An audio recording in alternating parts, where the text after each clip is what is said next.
Hey guys, just a little update. I haven't been doing a lot of recording because honestly it's pretty boring stuff, but got the wire harness all taken out from the inside and engine bay.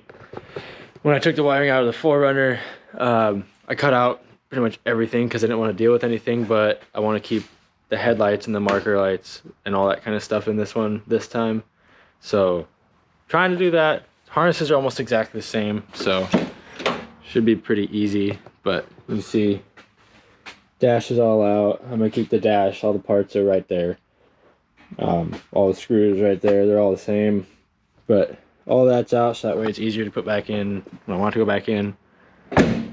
But other than that, that's what I've been up to. Next is just grinding. I probably won't record that either. But just want to keep you updated. And then once parts come in, start putting stuff together and continue showing you guys what's going on. Yeah. Alright. We're gonna take the axle out. Get mine in, take a break from all the wiring and stuff.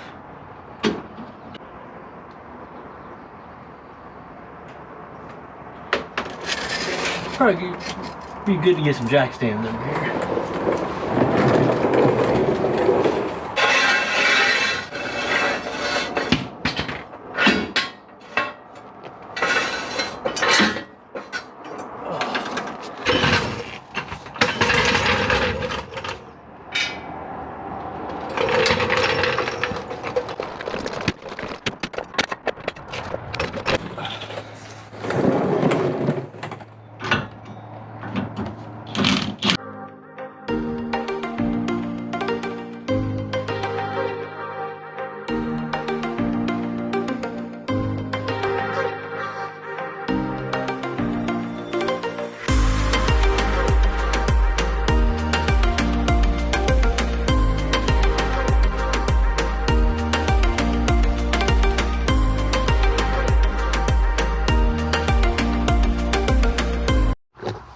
Alright guys, that's my bad.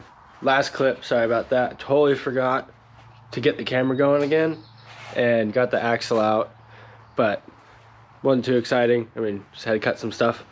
But now we got the axle out so I can start cleaning up the frame, cut the rear hanger off, get mine put in there.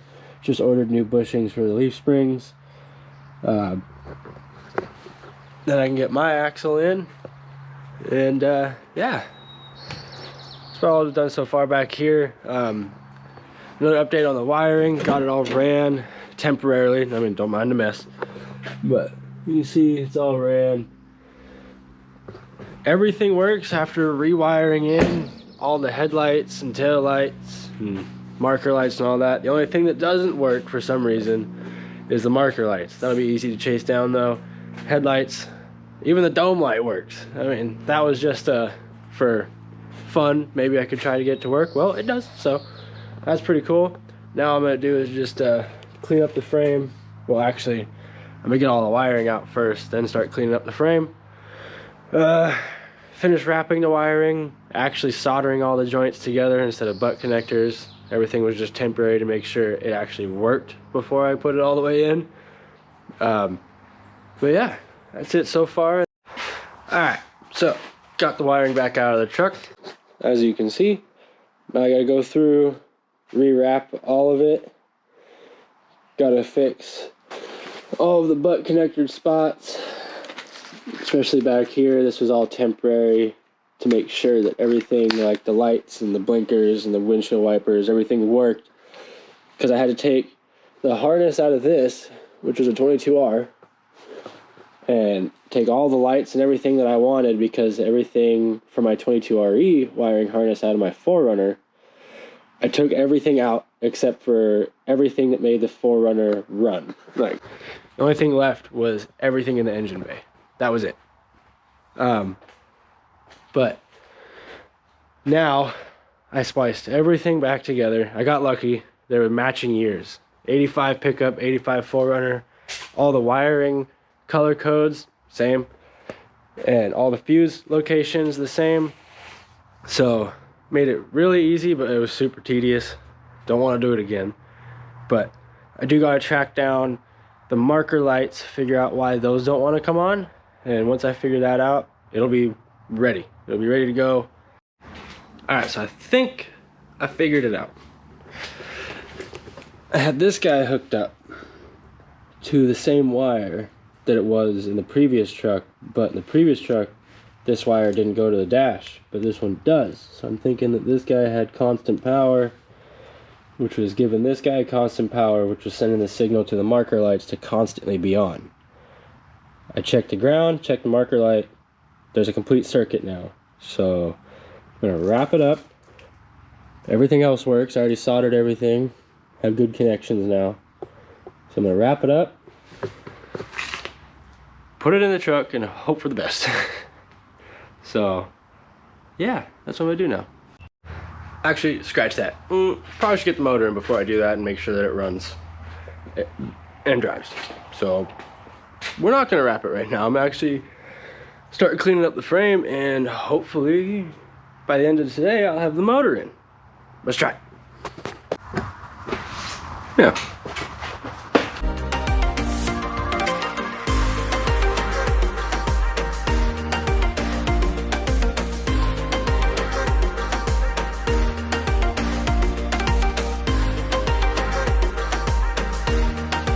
Bear has decided to join us.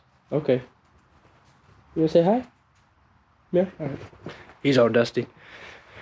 Well, got the frame cleaned up. It definitely was, took a while. Because that's not what the floor looks like. Just all metal shavings. Got all the brackets and stuff ground off. Still got this guy and this guy, but for right now, I mean, it's just welded, so I just take the plasma cutter and blast through it. And Bear, hey, nope, out from under there. Don't want metal in your paws. Come on. But yeah, so now I'm gonna get ready to just drop the motor in to mock it up. It's kind of exciting. All right, so got the floor cleaned up, got everything cleaned up. We are now going to take the shifters out of the transmission and the T-case, so that way I can get it in there, get it up, measure where I got it cut for the tunnel, and then put the transfer case on, see where I gotta mount that, mark that, do some measurements, and then after that, it's just put the motor mounts in, leave it in there. I'm gonna put a jack stand under it. But yeah, so here we go. This beauty, freaking 6.5 feet long. Do it by myself, it's gonna be a chore, but here we go.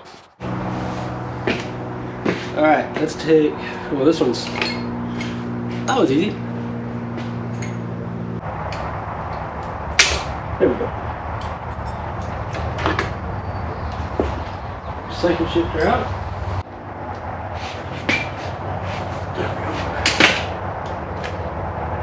There we go. Oh, there's one.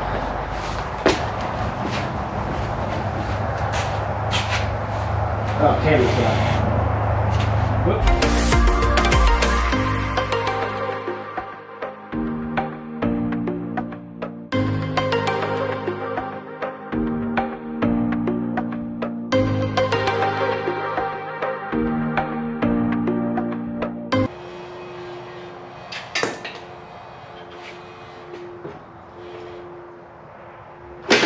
There we go. Alright. Oh yeah, pretty much in there. Just gotta take a paint pen, mark where the transfer case and everything sits, so that way I know where to cut. And then lower it back down. Hopefully I don't have to take the whole thing out. Oh god. I'm just gonna drape a blanket over the transmission and transfer case and stuff when I cut the tunnel, so that way I don't have to take it out. Doing this by yourself is kind of annoying. Even though I'm gonna have to take it back out to do, I don't think so. Put the steering box in and stuff, I don't think I have to take it back out. But, we got plenty of room by the transmission. I hope I don't have to cut the the firewall where the transmission sits. We'll see. I'm hoping. We'll see. Alright, so got the motor in, got the transmission up to where it needs to be. Well, for now.